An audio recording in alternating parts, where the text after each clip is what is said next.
talk to you about Patanjali's Eightfold Path and my upcoming workshop, Exploring Yoga's Eightfold Path.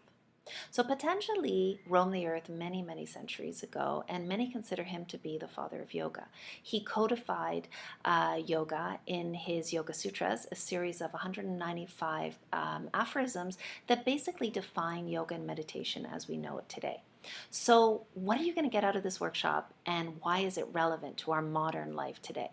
So, we're going to look at each of the 8 paths, each of the 8 limbs of yoga, and we're going to look at each one and experience them in a way that's going to build our self-awareness, that's going to deepen our practice, that's going to make us more authentic, that's going to make us look at our authenticity, and that's going to help us to look at our yoga practice and say, this is where I am today, this is where I was yesterday, and this is where I want to go. And where am I going with my yoga? Yoga is a lot more than just taking out your yoga mat and going to a yoga class. It's a whole lifestyle, it's a whole path, it's a beautiful process.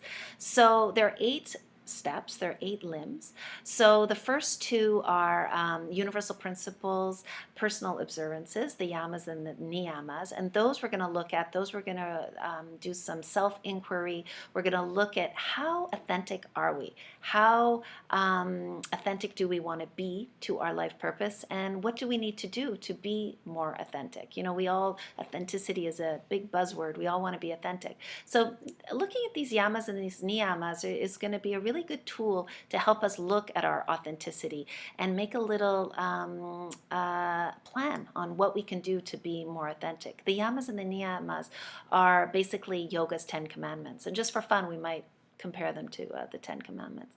Then we're going to look at the 3rd limb, which is asana, which is the physical practice, and we'll have a physical yoga practice where we'll do the poses, we'll do the flow. Then the next limb is pranayama, breath work. So we're going to explore breath work, and really feel the prana moving through our body and notice how it affects the postures. Then we're going to look at the next limb, which is pratyahara, which is introspection, withdrawal of the senses. And we're going to have an experience. I'm going to guide you in a meditation of bringing your attention inwards, which brings us to the next step, which is concentration. So as you bring your attention inwards, you start to concentrate. You start to pay attention in a new way.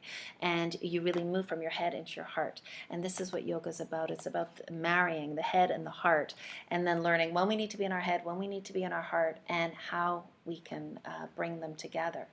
Then comes meditation, and then samadhi. And samadhi is the ultimate purpose of yoga.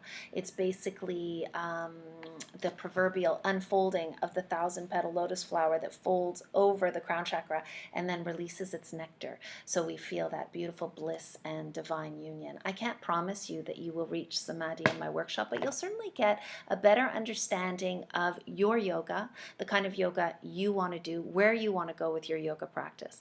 So it's going to be lots of fun. Please visit my website, nicolerolno.com, for more information, and I look forward to seeing you there. Namaste.